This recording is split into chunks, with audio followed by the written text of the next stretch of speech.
Hello everyone and welcome to another episode of Tyre GP with me, Shez, flying solo, but don't tell Ammar. This is a secret video just for you guys, please watch. But Ammar will be back tomorrow for some more fun and games. But today I wanted to dive into some data to try and understand the answer to a question that I've been asking at least for the last couple of weeks. Where the heck has Oscar Piastri's pace gone?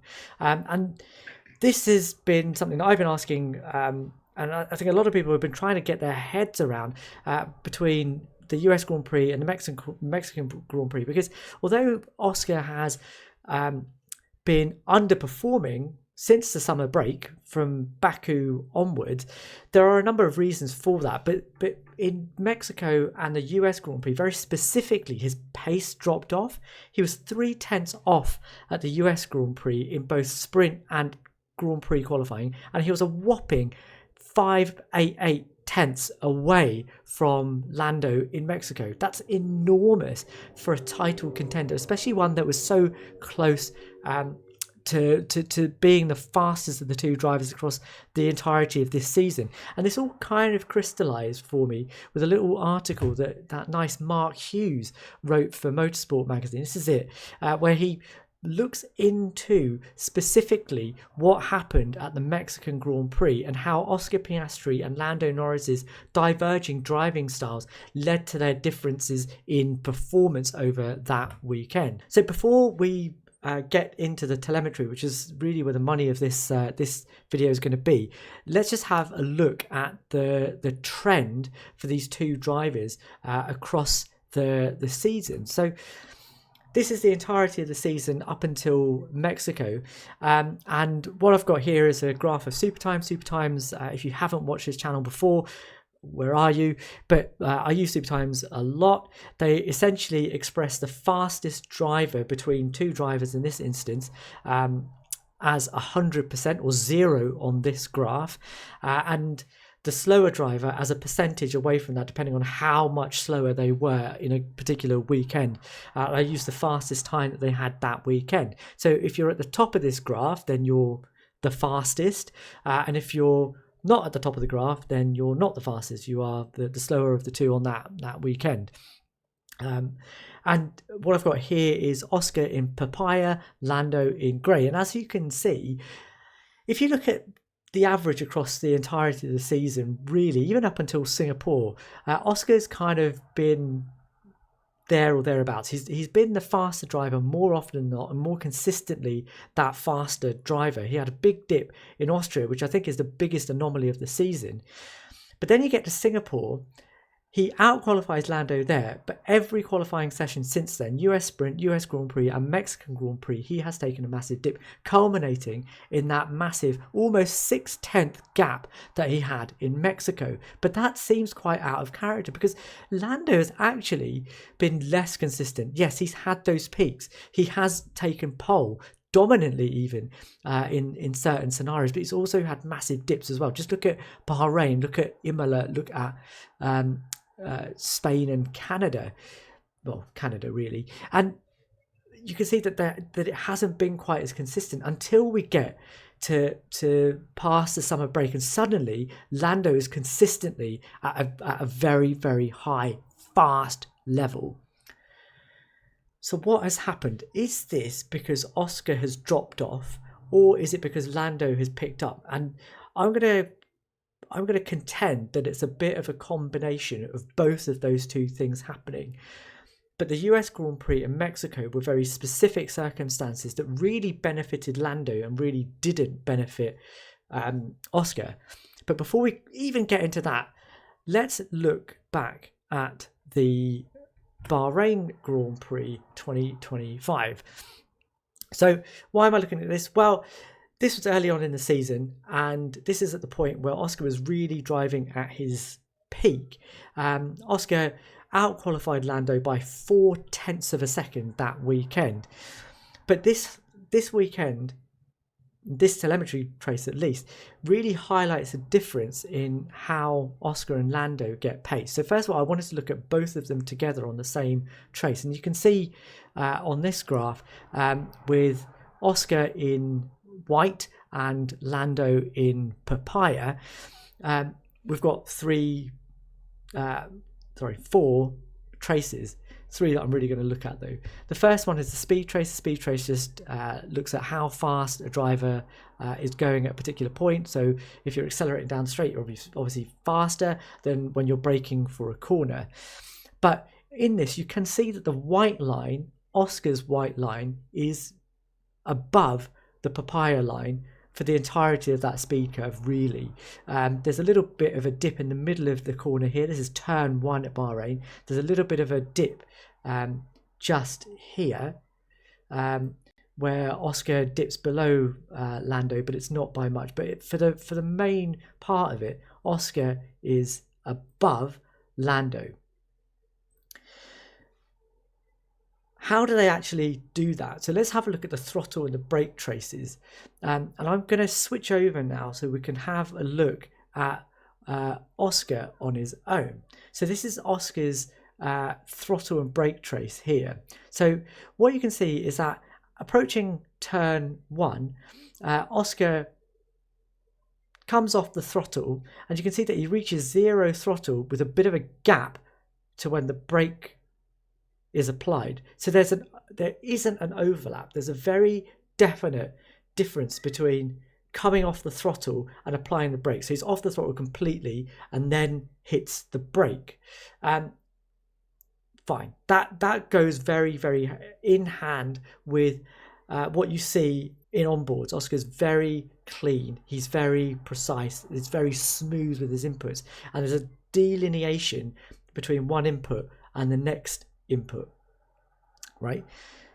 Let's have a look at what Lando does. So this is Lando into the same corner, and what you can see here is Lando comes off the throttle, and this time there's a massive overlap between coming off the throttle, I'm just going to circle that, coming off the throttle and applying the brake. So there's here, this is much more what someone like Charles Leclerc or Max Verstappen does. They actually brake a little earlier.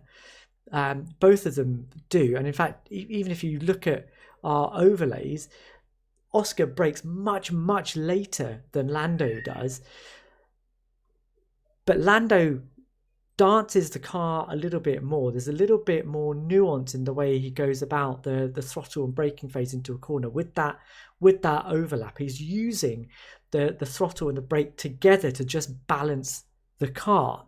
But that didn't seem to work out for him in Bahrain.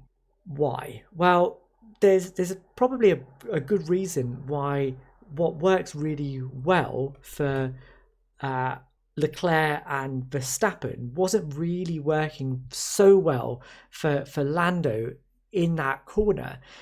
And it comes down, I think, to the front suspension that McLaren have got on their car this season. So they have a really aggressive anti-dive front suspension. And although that's great for maintaining mechanical stability, so aerodynamic stability, in fact, it keeps the car really stable and allows the aero to do its work.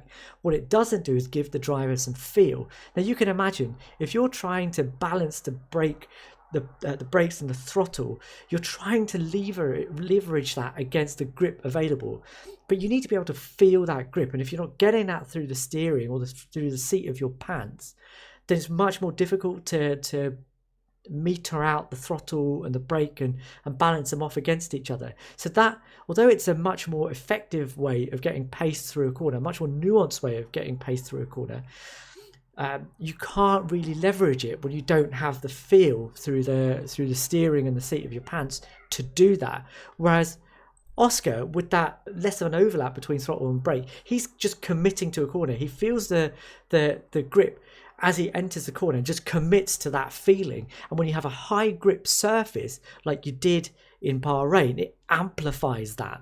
So it means that he's rewarded for that commitment, where Lando is not rewarded for being a bit more dithery because he can't feel the grip.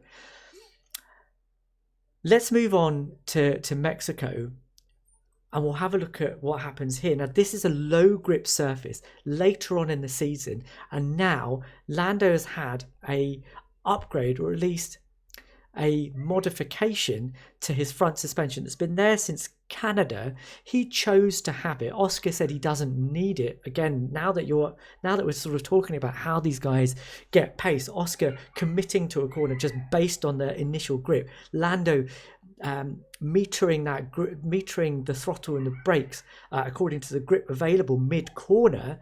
You can see why one of those drivers might take it needing more feel, and one of the drivers may say, I don't need it because actually the way I create pace doesn't require me to have that feeling. But you come to a low grip surface and the exact opposite of what was happening in Bahrain happens in Mexico. So this is the overlay into turn 1.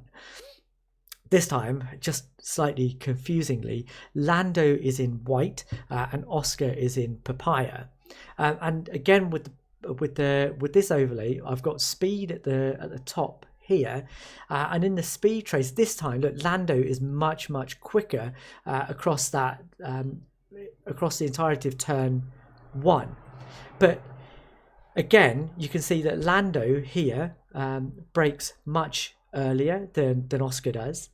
And if we look at the individuals, this is Oscar. You can see that although there is a little bit of an overlap here between the throttle and the brake trace just here, actually, if you look at when Oscar properly comes off the throttle here, he comes off it quite precipitously. It's just a sudden coming off the throttle, and there's quite a big gap, I think, between here and here where he brakes. Whereas if we take a look at what Lando does, so this is Lando into the same corner, you can see that there's a much more gradual drop off in the throttle. It's not precipitous. He gradually comes off the throttle, feeling what grip there is available to him with that extra feeling that he has through the steering wheel. And there's a much more pronounced overlap here in the throttle and the brake trace, which I think is super important. And therein, I think, lies the difference between what has happened between Oscar and Lando over the course of this season. If we look back at our little Supertimes graph, I think what was happening at the beginning of the season was that we were at a series of high grip circuits, which inherently helped Oscar with his high commitment late braking style versus Lando, who especially in places like Bahrain and certainly in Imola and Canada was at the opposite end of that and didn't benefit from the high grip surface as much as Oscar did, because actually he needed to be able to feel what was going on. So the fact that those circuits really helped his teammate was compounded by the fact that his style wasn't being benefited by the steering feel that he was getting. But then, since Canada, since he has had that change, they have been much closer. The Belgium sprint, perhaps we can exclude a little bit, but every other track, Lando has been right there and has been the benchmark McLaren driver. And what's happened at the US Grand Prix and the Mexican Grand Prix is what was happening at the beginning of the season has been completely flipped on its head. Oscar has a track that doesn't help him, and a car. He has a car that still does the same things that it was doing before, but is now really beneficial to his teammate. Whereas Lando now has the grip surface that benefits him and a car and a feeling through his steering that allows him to exploit that as well. So the key thing here really is what happens next. We're going to Interlagos. Interlagos, we think, has been resurfaced over the last couple of seasons. I think it has anyway. And with that should come a return to a high grip surface. And on top of that, Oscar, from what we're hearing from McLaren and Andrea Stella, certainly has recognised that this was something that was going on, that he perhaps needed to change his style. Oscar said after the Mexican Grand Prix that, look, I had to drive in a completely unnatural way to try and mitigate for the lack of grip here. And does that mean that he is closer to what Lando does? It's unnatural to him, but he's trying to do it. And it certainly seemed to pay him back a little bit in the Grand Prix. But what I'm really keen to see is what happens in Brazil with the return to a high grip surface, and with Oscar starting to drive a little bit more like Lando does, that sort of nuanced feeling. Does he get closer to Lando's level of pace again? I certainly hope so, because the fate of an interesting championship run-in does depend a little bit on there being 3 protagonists, and Oscar Piastri is one of those, and I really, really hope he's back. That's it for me. As usual, please like, please subscribe, please leave us a comment. We'll read every single one. We'll reply to as many as we possibly can, and we will see you guys in the next one.